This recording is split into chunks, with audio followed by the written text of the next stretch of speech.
When you think about investing in cards, and you think about what cards you want to hold on to for a while to try to get that price jump over time, do you know what cards you want to pick or how you pick them?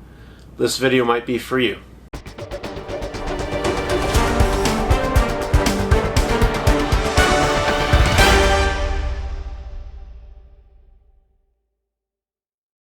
I hope you guys had a great week. Today we're going to go over one of the vending topics that I get asked about quite a bit in messages, other people I know, comments. It's how do I pick what singles I want to hold on to when it comes to the long-term hold.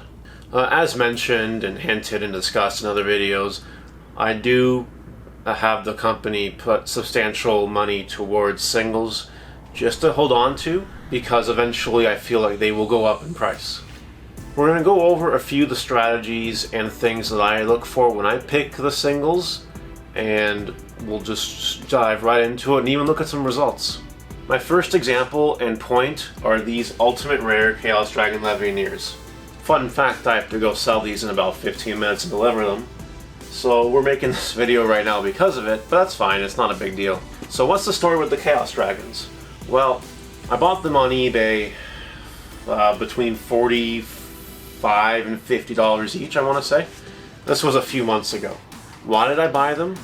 Because of Toon Chaos, because of the Chaos Dragon Emperor prize card getting reprinted, and because of that new Chaos boss monster in the set that's coming out in August. The Chaos theme in Yu-Gi-Oh! Has 3 shots to get it right. And if they get it right, odds are they're going to be playing Chaos Dragon Levianeer, and people want the highest rarity. On top of that, they fall into the OTS Ultimate section. The OTS pack Ultimates tend to go up in value over time. Same for the Turbo pack and Astral pack, whatever. All these cards just tend to go up slowly over time, some faster than others. Anyway, so considering I bought them for $50 each, if you look up what they're worth now, they are a lot more than $50 each, and Canadian dollars, of course. Now, the person who's getting these Chaos Dragons is actually one of the sponsors for the shop, and he might show them on his YouTube video in the future, maybe. I don't know. I think you'll know who I'm talking about. Anyway, I won't go into the price, but he's not getting what they're currently worth. He's getting them at like a happy medium, where I'm happy with the profit that I made off them, and he's getting them way lower than the current retail value. So both of us win. I had the option to hold on to them a little bit longer. You know, I didn't have to sell them to him, or I didn't have to sell them to anyone at that point in time. I could have chose to hold them for another few months, and they're probably going to keep going up. But I'm not really in this for the money, because don't forget, this is a hobby. This is not a life stream of income. This is a hobby. This is for fun. This is fun. One day I'll take the profits and do something with them. I have a few exciting videos for that long time in the future when that happens. Yes, it needs to be profitable. Yes, it needs to be worth it. And yes, I need to make smart decisions to keep it afloat in case one day I do take this to the next level and make it a big income stream thing. But that's not the case right now, and I'm making very good profit on the Chaos Dragons, and I'm bringing on a lot of cash. So it's all good. It's great. Example number 2, Metal Reflect Slime Ultimate Rare. The Egyptian God Slime thing got revealed, and I got these straight away. They're first ed. 2 of them are near mint, one's light play.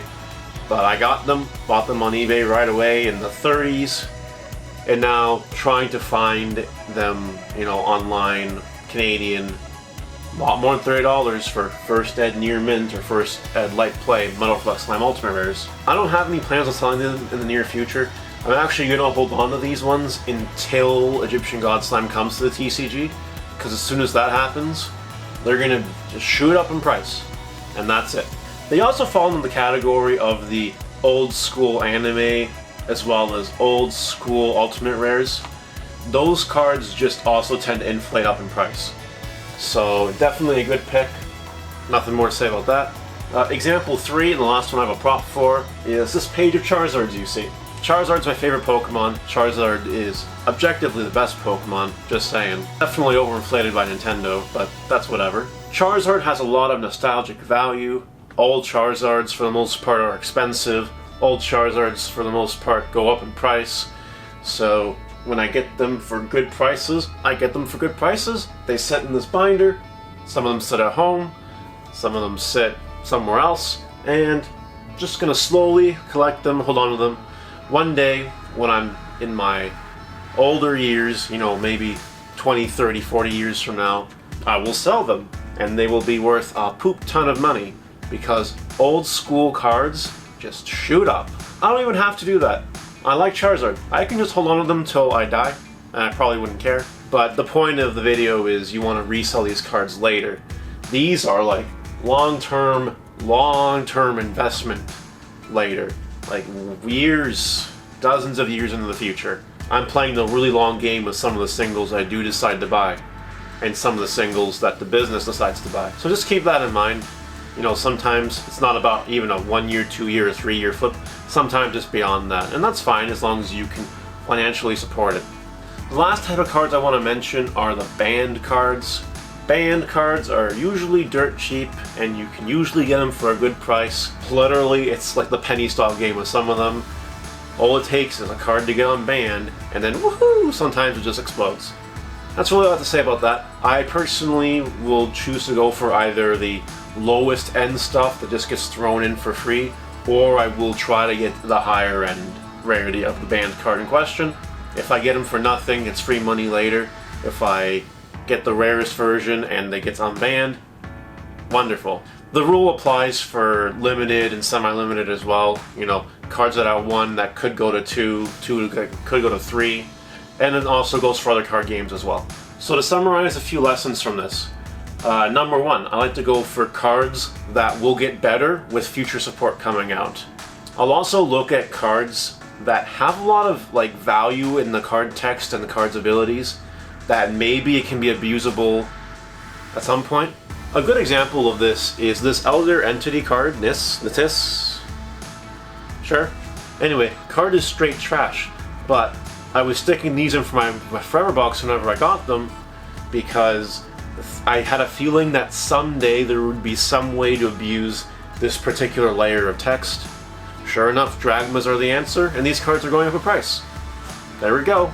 So try to have a little bit of foresight in the card games with what certain cards do. They might be worthless now, but if they have a long text box, or if they have a good type or good attribute, they have a variety of things going on for them, it might not be a bad idea to just pick some cards up really cheap, play the penny stock game and see what happens.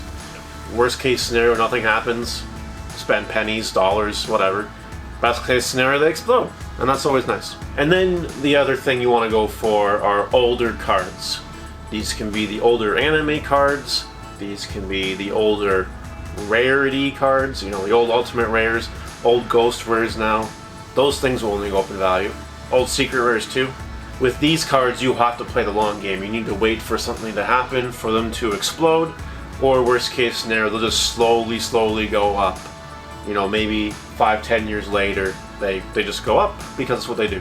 I think if you follow these tips closely, if you want to take the direction of vending where you set some money aside to pick up cards you want to hold on to, you can follow these tips and you can probably make a killing here and there once in a while, or you can just hold on to cards for a long time and make a killing later in your life.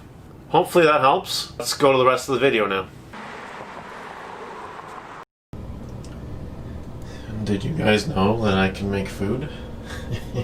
Who would have thought?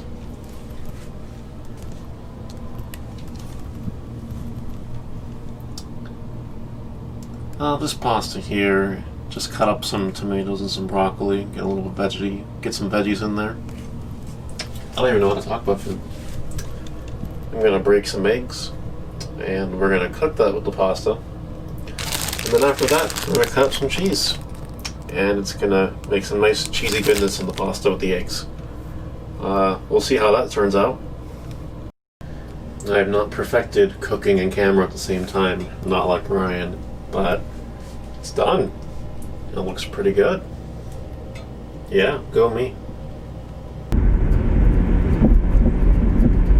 You know that feeling when you went for a bit of an exercise and then you walk into an air-conditioned room and you just feel like you're in heaven? That's how I feel right now. It's a wonderful feeling. Thank God for air conditioning. Anyway, I came back here to open this special package. So let's get on it.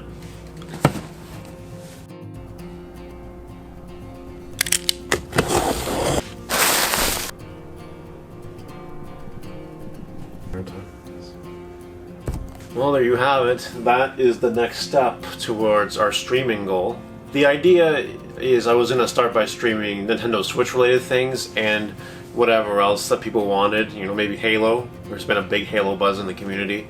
But yeah, now that we have a capture card, that's there. We still need to get a few more things going, like this place needs internet, I need an HDMI cord to plug into the camera to plug into a computer, and I need to decide what I'm doing for a computer for this place. So I'm thinking that at some point I'm gonna have to spend, you know, some good money on a good computer, probably a gaming PC, just for fun. If any of my viewers do stream things, you know, are Twitch streamers, YouTube streamers, whatever, let me know in the comments what you use to stream, like what your whole setup is. I'm always open to ideas, especially when it comes to something I've never even done before in my life. Anyway, I think that's it for the video. I hope you guys learned something about picking the single cards to invest in. Hopefully you take that route if you do want to get into card vending. On the next video that gets uploaded, we're opening a much bigger package, and we're actually going to talk about some of the contents inside.